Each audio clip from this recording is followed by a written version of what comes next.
Landlords, many of you are aware of only two types of evictions. That is a non-payment of rent eviction and a holdover eviction. A holdover eviction is where the tenant does not owe you any rent.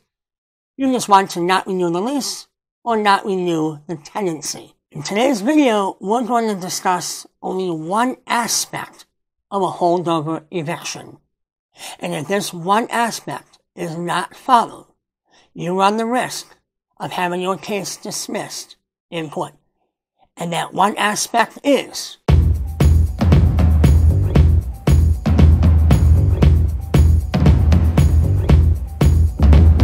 landlords. This is the Landlord Advocates, where we help landlords become better landlords. I'm your host, Matthew Lyman. Welcome. Landlords, that one aspect is time frame. Time frame of the holdover notice being served upon your tenant. That notice is called a non-renewal of tenancy. As in all jurisdictions that we are aware of, it must be at least a 30-day notice. In some, it's a 30, 60, or 90-day notice. That's dependent upon the municipality or the state that you are in. Now, many of you have this idea that the 30 days, 60 days, or 90-day notice begins with a date that's on the notice or the date that the tenant is served. This is not the case. The time frame begins the first day of the following month when the notice is served upon the tenant, not the date of the notice and not the date that they're given the notice. It is the first day of the following month. Now, in some municipalities, like we stated, it's a 30, 60, or 90 day, like New York State. In New York State, if you have a lease with your tenant and it's a month to month, it would be a 30-day notice. If it's a 1-year lease, a 60-day notice of termination. If it's a 2-year lease, it is a 90-day notice of termination. If you have no lease at all, a 30-day notice if under a 1 year of tenancy. 1 year, 60 days. 2 years, 90 days. What prevails is the length of tenancy or the time frame of the lease. Whichever is longer is in favor of the tenant. That is what matters. So you've got to make sure that you give them that proper notice and the proper time frame in order to vacate the dwelling. Now, we're going to share with you two pivotal points that must be adhered to. And if not, you very well run the risk of having your case dismissed in court. We're going to share with you those two pivotal points in this video. So stay tuned and keep watching, or you're going to miss out and you're going to see your case dismissed. Now, like I say, when you give the notice to your tenant, it has to be for the first of the following month. Many of you landlords wait to the end of the month to have this notice served upon your tenant. You can't wait that long. You can't wait that long. For a couple of reasons. One in particular, one of the things that you want to be looking out for is that when you give this 30, 60, or 90-day notice to your tenant, in particular in New York State, you want to make sure that the time frame that you give the notice does not cross over into the anniversary date of their length of tenancy. Meaning that if your tenant has been there for 12 months as of the end of December, and you give them a notice in December to be out by the end of January, a 30-day notice, you have crossed over into them being there more than 1 year, and therefore the notice that you're served is insufficient, and your case will be dismissed. You need to make sure that the time frame is long enough so that when the notice expires, that they fall within that 30, 60, or 90-day notice. Now, if you wanted to terminate a 30-day month-to-month tenancy with your tenant, and it's a 1 year as of the end of, or I should say January 1st, if you were to serve them that 30-day notice in November to be out by December 31st, you would be right in serving them a 30-day notice. Now, getting back to the time frame, many of you landlords wait until the last day of the month or right near there in order to come to professionals like my firm to have the properly conformed notice of non-renewal served upon the tenants in the dwelling that you wish to have them move from.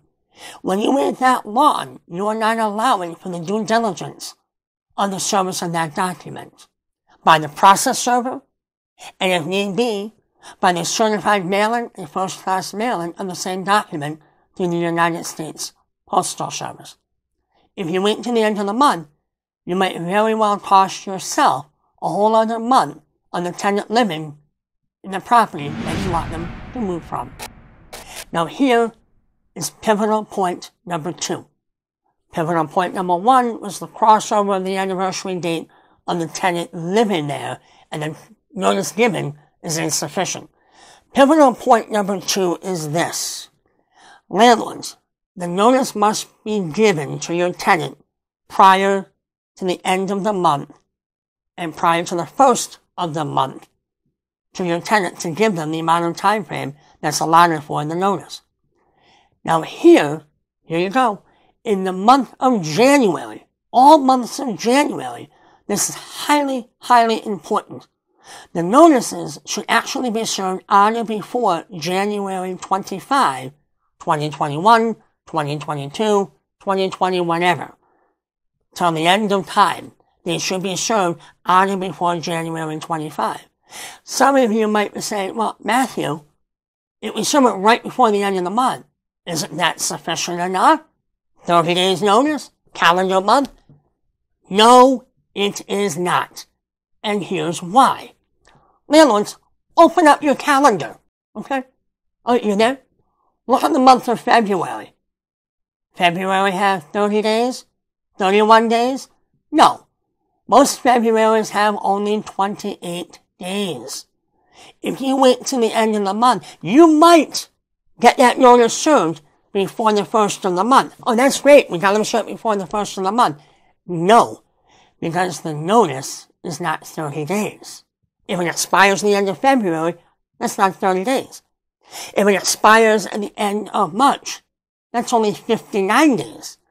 If it's a 90-day and it expires at the end of April, that's only 89 days. See? The notices, landlords, that you have served in the month of January should be done on or before the 25th of the month to account for that 30-day, 60-day, or 90-day. Yes, you have accomplished the 1 calendar month notification. But the notice is 30, 60, or 90 days. That you have not accomplished. By not doing so, the court lacks jurisdiction to hear your case, and they will dismiss it. Now, some of you might be saying, well, Matt, if we wait a few days until the following month and apply for the court date, isn't that good enough? No, it's not.